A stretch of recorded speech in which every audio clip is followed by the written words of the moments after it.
Bienvenidos a Viernes de Terror, el lugar donde exploramos lo desconocido, lo aterrador y lo que nos hace cuestionar nuestra realidad. Yo soy Limoncito y hoy viajaremos por la mente de uno de los asesinos en serie más notorios de la historia, Ted Bundy, el asesino encantador. ¿Cómo un hombre tan carismático puede esconder una monstruosidad tan aterradora? Prepárense para descubrir una historia de engaño, identidad rota y brutalidad, que aún hoy sigue generando debate, contexto y ambiente de la época. Durante las décadas de 1970 y 1980, la carencia de tecnología forense avanzada y la ausencia de bases de datos interconectadas permitían que un asesino astuto como Ted Bundy se desplazara de un estado a otro, sin levantar sospechas. Las limitadas técnicas de investigación y la falta de comunicación entre jurisdicciones crearon un ambiente en el que Bundy podía operar impunemente, facilitando la expansión de sus crímenes a lo largo del país. Orígenes personales y confusiones de identidad. Ted Bundy nació como Theodore Robert Cowell el 24 de noviembre de 1946 en Burlington, Vermont. Fue criado por sus abuelos, quienes le hicieron creer que su madre, Eleanor Louise Cowell, era realmente su hermana. Este engaño, que marcó toda su infancia, dejó una huella importante en su desarrollo psicológico y ha sido señalado por algunos psicólogos como factor de formación en su perturbadora personalidad. Infancia y juventud. Señales de oscuridad. Durante su niñez y juventud, Bundy era un joven carismático y brillante en lo académico, pero al mismo tiempo su comportamiento revelaba señales inquietantes. Era introvertido, se sentía diferente y desarrolló una temprana obsesión por la pornografía violenta, lo que presagiaba su futura relación con la violencia. I've seen that stuff and it doesn't do anything to me. And I can understand that. Virtually everyone can be exposed to so-called pornography, and while they're aroused to it to one degree or another, not go out and do anything wrong. Addictions are like that. They affect some people more than they affect others. Well, but there is a percentage of people affected by hardcore pornography in a very violent way, and you're obviously one of them. That was a major component, and I don't know why I was vulnerable to it. All I know is that it had an impact on me that was just so central to the development of the violent behavior that I engaged in. Estudios y relaciones. Se destacó en la escuela y en la universidad. Estudió psicología en la Universidad de Washington y participó en campañas políticas. Sin embargo, su incapacidad para establecer vínculos emocionales profundos eran evidentes. Desencadenante emocional. La ruptura con su novia, Stephanie Brooks, de clase alta, se interpreta como un detonante que, según analistas, avivó una sed de venganza, que definiría su futuro modus operandi, el comienzo de sus delitos y elección de víctimas. Aunque es difícil determinar su primer asesinato, se atribuyen actos violentos a Bundy desde 1974, cuando tenía 27 años. Las primeras desapariciones ocurrieron en Washington, centrándose en mujeres jóvenes, mayormente blancas, de cabello oscuro y con la raya al medio. Un patrón que se relacionaba con su experiencia personal y la ruptura con Stephanie Brooks. Bundy solía presentarse como un hombre herido, fingía llevar un yeso en el brazo o cojear para pedir ayuda, ganándose así la confianza de sus víctimas. Una vez cerca, la secuestraba utilizando su automóvil Volkswagen Beetle para luego violarlas, asesinarlas e incluso, en algunos casos, regresar para cometer actos de necrofilia. Expansión y metodología criminal. Sus crímenes se expandieron en varios estados, en Washington, Oregon, Utah, Colorado y finalmente Florida. Bundy utilizaba múltiples alias y se movía rápidamente, complicando la correlación de evidencias y la comunicación entre diferentes jurisdicciones. Su carisma y apariencia impecable le permitían integrarse sin levantar sospechas, convirtiéndolo en una amenaza invisible durante mucho tiempo y facilitando que sus primeros actos delictivos pasaran desapercibidos, arrestos, fugas y su camino hacia su captura definitiva. En 1975 fue arrestado en Utah por intento de secuestro. Durante la investigación se encontraron evidencias claves. Al inspeccionar su automóvil, el FBI halló pelos que coincidían con varias de sus víctimas. Más tarde en Florida, los moldes dentales de Bundy se compararon con las marcas de mordeduras halladas en sus víctimas, resultado de una prueba concluyente. Well, I don't think there's any broad scheme, but I think one begins to, I would have to infer that based on some of the police activity. I think following November of '75, you'd have to say that there was a general design amongst police officers in several jurisdictions to do whatever they could. And I think a statement recently made by a sheriff in Utah County, I believe, he said that he walked out in some of those meetings because it was just clear that they had one thing on their mind, and they were going to do anything to prove it. And I think this trial will show exactly what they've done. I'm not going to sit here and say people have perjured themselves, but I think that'll come out. Are you angry? Sure, I get angry. Very, very angry and indignant. I don't like being locked up for something I didn't do, and I don't like my liberty taken away, and I don't like being treated like an animal, and I don't like people walking around and ogling me like I'm some sort of weirdo, because I'm not. What happens if you're in prison 5 years and nothing like what has happened in the past happens again?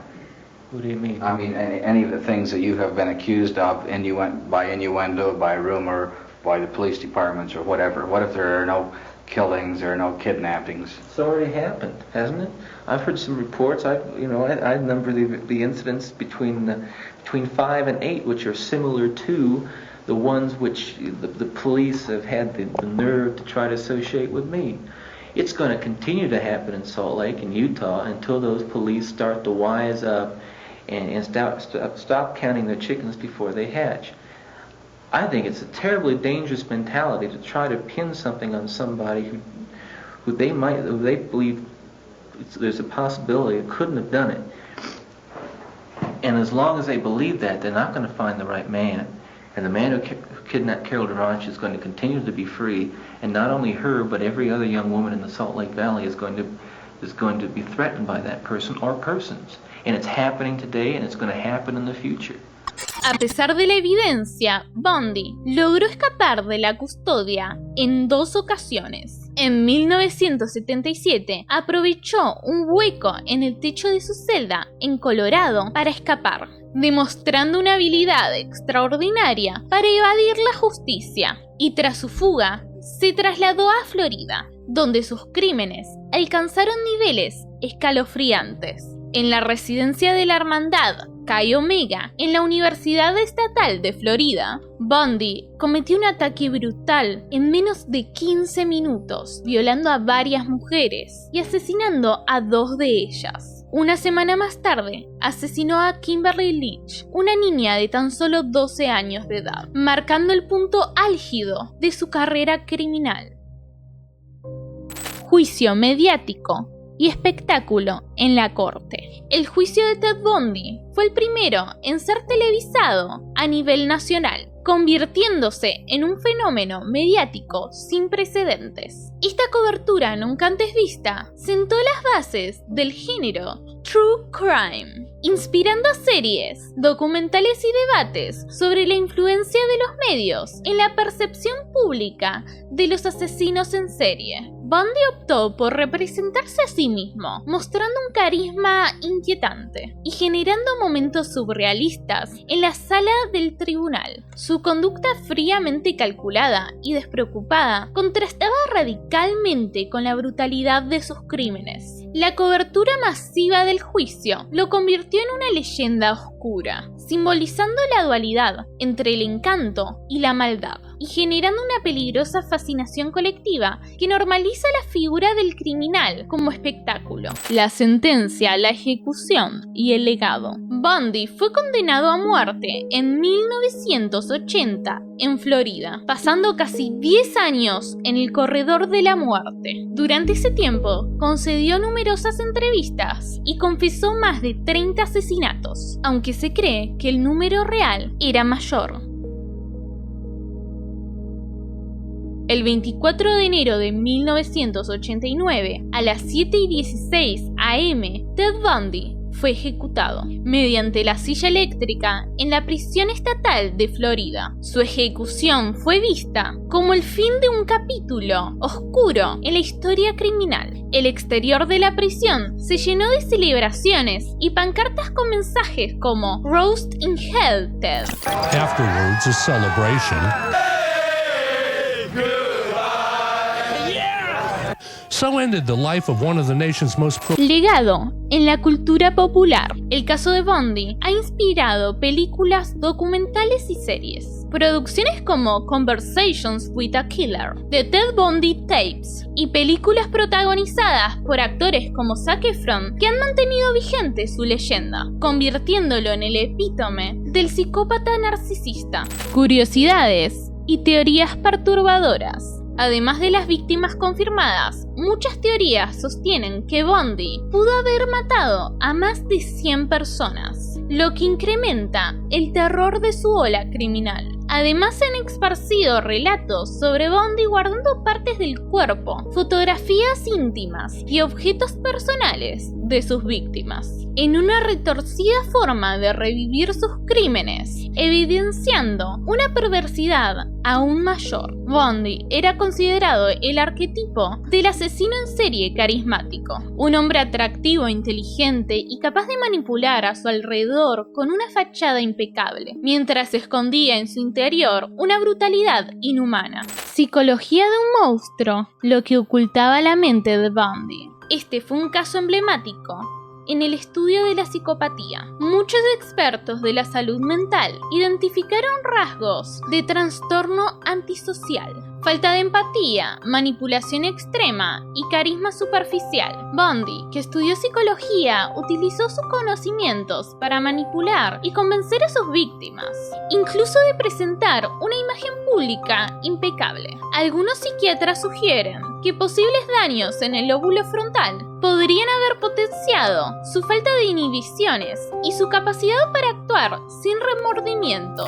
Can you help me understand this desensitization process that took place? What was going on in your mind? Well, by desensitization, I describe it in specific terms is that each time I'd harm someone, each time I'd kill someone, there'd be an enormous amount, especially at first, enormous amount of horror, guilt, remorse afterwards. But then that impulse to do it again would come back even stronger. Now, believe me, I didn't. The unique thing about how this worked, Dr. Dobson, is that I still felt in my regular life the full range of guilt and remorse about other things, regret. Las relaciones con las mujeres, amor o manipulación. Bundy mantuvo relaciones amorosas con mujeres que, aunque lo admiraban, no sabían de su doble vida. Su relación con Elizabeth Klopfer se destacó por intentos de denuncia fallidos, mientras que en su matrimonio en pleno juicio con Carol Ann Boone, evidenció su habilidad para utilizar a las personas como escudo social y emocional. Esta mezcla de encanto superficial y brutalidad oculta en sus relaciones personales revelaba una mente profundamente fragmentada, donde incluso el afecto era una herramienta más para encubrir su sed de venganza. La psicología del morbo. El caso de Bundy desnudó un fenómeno perturbador. La misma sociedad que lo condenaba alimentaba su mito. Psicólogos lo llaman efecto halo inverso, la tendencia de atribuir cualidades humanas a criminales carismáticos, minimizando sus crímenes. Esto explica por qué décadas después seguimos debatiendo su encanto, mientras las víctimas quedan reducidas a notas al pie, un reflejo de cómo el morbo distorsiona nuestra percepción del mal. El efecto Bundy en el sistema judicial y forense. Su capacidad para evadir la captura durante años dejó al descubierto graves fallas en los sistemas policiales de la época. Bases de datos incomunicadas, técnicas de perfilamiento básicas y nula coordinación interestatal, y protocolos unificados de investigación que hoy son fundamentales. Lo que Bundy explotó con vulnerabilidad se convirtió en el nuevo estándar de la justicia criminal. Las Bundy Files, el lado inexplicable de la atracción por el mal. Un fenómeno inquietante asociado con Bundy fue la aparición de las Bundy Files. Las mujeres que se enamoraron del asesino visitaban la cárcel, le enviaban cartas amorosas y se tatuaban su nombre. Este fenómeno ha sido estudiado en profundidad por psicólogos, quienes lo relacionan con la hibristolofilia y demuestran cómo incluso los monstruos pueden despertar una extraña atracción en determinadas personas. La evolución del crimen en la era moderna. Aunque las investigaciones forenses hoy en día cuentan con ADN, cámaras y redes sociales, el caso de Bundy nos recuerda que la mente criminal puede evolucionar. Se han dado casos posteriores en el que el criminal cambia sus métodos, demostrando que a pesar de las vigilias modernas, la posibilidad de un nuevo asesino en serie con el carisma de Bundy no se puede descartar. Conclusión: Ted Bundy no fue simplemente un asesino, fue una paradoja viviente, un rostro amable que escondía una violencia inexplicable, un lobo encubierto con piel de cordero, capaz de engañar incluso a quienes creían conocerlo. Su historia nos obliga a preguntarnos: ¿cuántas máscaras similares caminan entre nosotros? ¿Qué fue lo que alimentó su corazón de oscuridad? Respóndeme en los comentarios. ¿Considerás que la evolución de la tecnología forense ha cambiado la forma en la que se descubre y se detiene estos criminales? Si te gustó este video, no te olvides darle a like, suscribirte y activar la campanita de notificaciones para no perderte ningún viernes de terror. Nos vemos el próximo episodio y recuerda, lo desconocido siempre está más cerca de lo que pensamos. ¡Chao!